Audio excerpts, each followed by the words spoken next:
And we're live. Talk about UFC because it's a big weekend coming up. What's going on? Who's fighting? It's a big card. I wouldn't say it's one of those colossal Super Bowl cards or anything, but it's some of my favorite people, and it's a couple of fights that have interesting implications, and a couple of fights that just seem to be made out to be wars. Alexander Volkanovski's fighting Brian Ortega. Last time I saw Ortega fight, he got beaten into a pulp. Who was it that beat him so good? Was it Max Holloway or somebody? It was Max Holloway, yeah.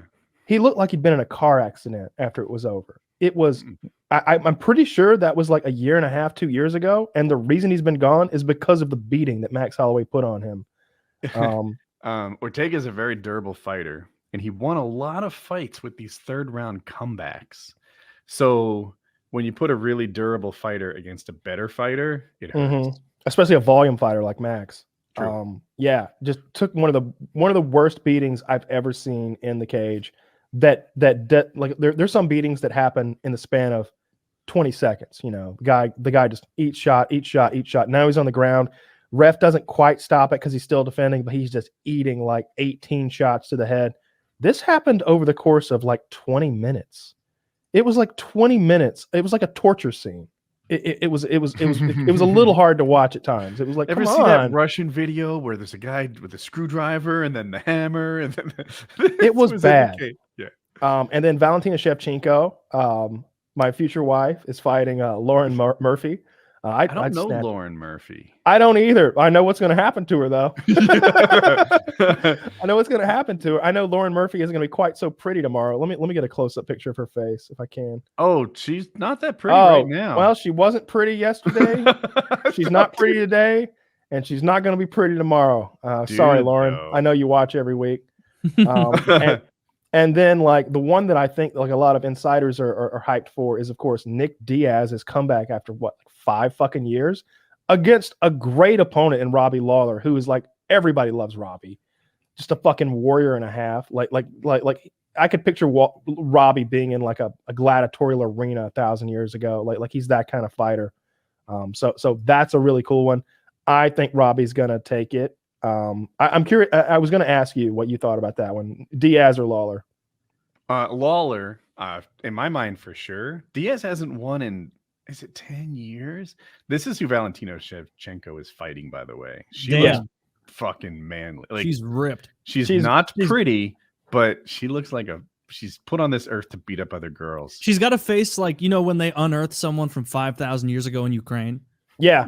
Or one of those people they put on the mountain and like petrify. Big knockers, dude. Those are huge because you got to keep in mind they're in 2 sports bras right there. Double sports bra typically. And I mean, look at her body fat right now. That's Shevchenko? No, Shevchenko's much prettier.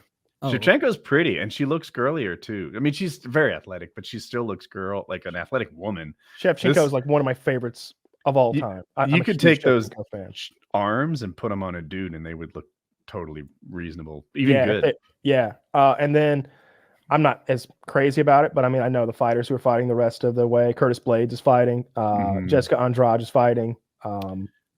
Another like manly physique, Jessica Andrade. Yeah, but a little girl too. And then like headlining the prelim card, Marlon Moraes is fighting down there. So like I always like watching him fight.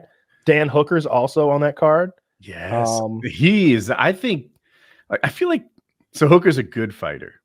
But I know the backstory on this, where I think he just got the offer like 3 days ago, had a real hard time getting his visa.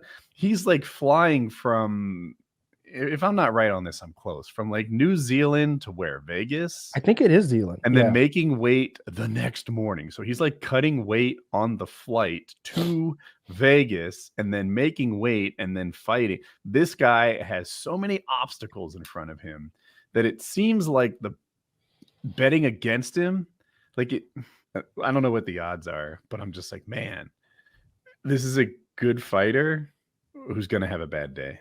Yeah, the odds are stacked against him there for sure. And it's one of those fight nights that are not fight nights, but nights of fights, because fight nights are their own actual thing. Where like the main card has 5 fights, the prelim card has 4 fights, and the early prelims have another 4. Sometimes the early prelims will literally be 1 or even 2 fights, and it's like, okay. They're like, all right, well, that was a good fight, and now we're gonna switch on over to. I'm like, wait. Sometimes fights get canceled and they just get elevated, and the early prelims end up with 1 or 2 left. But yeah, there's a lot of good stuff. I think Nick Diaz hasn't fought in ages, and he hasn't won in longer than that. Like, I'm gonna look it up. It won't take long. Yeah, The last I time had Nick like Diaz 5 years in won- my head, but maybe I'm just dumb. Ooh, could be more. Almost there. Yeah, it's been forever, but man, his it's last just win bad. was 2011. 10 years ago, he beat BJ Penn. Yeah. BJ Penn's his last win. Yeah. What? 2 of us can take BJ. I think that's true. I've seen guys at bars beat BJ Penn. I've seen dudes at strip clubs whip BJ Penn's ass. Yeah, Okay, that's literally true. 2 of us take BJ Penn right here, right now. Like he's look wherever BJ Penn is, he's drunk. Like, let's be honest. We're sitting here sober. We're hyped up and ready to go. I had a big meal before we started this all up. I'm energized. Let's go. I got caffeine. He's Is not he sober right now. Haven't even hit my workout today. I could use a little light work. Is he a big drinker? That's right, BJ Penn. We're calling you out now. right here, right now. BJ Penn has fallen into an unhealthy lifestyle. He's fallen into a very unhealthy lifestyle, which is probably not helped by all the years of him getting his brain pounded in that's sad. by professional fighters. He is one of the all-time greats. Yes. Yeah. And it's a sad Born story. into a very wealthy family, which is interesting. A lot of top-level fighters come from poverty, and it the story is it's usually part of their motivation. Like they're fighting for their life out there almost. Losing this fight has huge ramifications. BJ Penn, it comes from like, I don't want to exaggerate it, but it was wealthy enough that I don't think he needed a job. Certainly didn't need a job where you get beaten up every night. Yeah. But he was legit. He was he is one of the all-time greats. If he didn't have GSP standing between him and that title, he would have been maybe the all-time great. I don't know. He really didn't struggle against anybody except GSP. Like the Greasegate whole thing. At the time, I was definitely on BJ Penn's side with Greasegate. That was upsetting for me as a fledgling fan. I remember watching that. I may have been on Spike TV when I saw that fight. It's been so long ago. But George St. Pierre, essentially for Taylor's benefit, was greased up to the point where BJ Penn, who was a grappler, couldn't hold on to the man. Yeah, I remember hearing about. You guys told me about this. He was like fucking Willie in The Simpsons, where he's like, "Grease me." Yeah, yeah, that's very cheaty, but also pretty smart.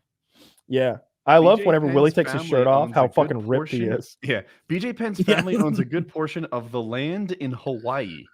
Jesus Christ. A good portion. Yeah, we own Hawaii. Which island? They own Boardwalk and Park. The Place, answer is for yes. Christ's sakes. So anyway, yeah, he comes from generational wealth. I don't know. pineapple There's money. something cool about that to me. That well, I guess both sides of this coin are cool, but for a guy to be that motivated when he didn't have to be is an interesting story. Yeah. It's definitely one of those sports where you see a lot of like poor kids who are fighting for family and fortune, and it's not all that frequent that you see someone who's the other side of that coin. The fight the other night between is it Anthony Smith? Is that the bald light heavyweight guy who's not very attractive? I like him. Come more on, than man. you He do. looks like he's came right out of Lord of the Rings casting. Like he's so close to an orc, it's not even funny. He looks like something that the Persians would like unchain to fight the Spartans at the end of the battle. He's so fucking ugly and big. But the guy he was fighting was like that. He's like, I end my fights quick because my family needs this money. They need it now. And I was like, God damn, are they like hungry like while you're like recording this take right now? Are they over there like bellies growling like, come on, daddy, can't you fight right now? Like he seemed that stressed out about making some money for his family. It was rough. And then he lost. And our boy Gollum here was like talking. I guess there'd been some like shit talking before the fight. And he's just like, where's that ass whooping you were going to give me? Where's it at now, bitch? And the other guy was just like, that was just for the show. I was hyping up a fight. I didn't know he'd make you mad. He was like, there like security comes in, they're separating him. He's like, I'm not mad. I wanted to shake the man's hand. And then he's over there. Yeah, fuck you, you bitch. You talk shit to me. Where's that ass whooping you were going to give me? Because he did like whip the guy's ass. Apparently. So I found the most handsome picture of him. Oh, you sure did. Look at Mr. DQ with his glasses on. I mean, he looks smart. Look at Rogan. How like I'm not gonna say anything bad about Rogan. Rogan's a great guy. Anthony Smith could obviously put his chin on top of Rogan's head. Is that where you're headed? I think Rogan's about 6 feet tall. Oh yeah, Anthony. Well, then he has a lot of tall guests. His guests are huge. I don't know how tall he is. I do. Now, so yeah, like, Anthony. Really? Okay. Anthony I Smith saw is an 6'4". analysis video where they compare his height with like CGI lines and stuff to like various known height athletes. And there's like conspiracy music playing in the background, like it's like the X-Files theme song, and the lines come across. This and sounds it's just like unbiased reporting. Well, it's like this girl's 5'6", this guy's 5'7", and and then Rogan on his show being like, yeah, I'm about 5'8", and the guy's like, maybe 5'7 3/4. He's like, yeah, that's probably closer. and then like, and the lines come across, and it's just like, I don't know about 5'7". Oh, you think shorter than 5'7"? I would guesstimate him to be 5'5" barefoot. Really? I think 5'8" is an average American height. Am I right on that? I think for the world, I think so. I think an average American male is 5'10". 5'10"? But we're splitting hairs here. Yeah. I mean, Joe Rogan according to Google is short, but he's fibbing. You think he's fibbing himself into another 3 inches, 2 inches? Like who cares? And he's not fibbing about the hundreds of millions of dollars that he's getting paid. That's true. He could afford like limb lengthening surgery. Was his Spotify deal $120 million? I have it in my head. I thought it was a cool hundo. Which either way, maybe it is. You're fine. I wonder how much he get. Like I often like Minecraft sold for $2 billion, and I'm like, ooh, that's a lot. How much did Notch actually get? The answer is $1 billion, which is plenty. Yeah. I mean, how much does Rogan get when he's touring with Dave Chappelle? Like, Jesus Christ. I bet he doesn't care. Not even a noticeable amount of money, like for him at this point.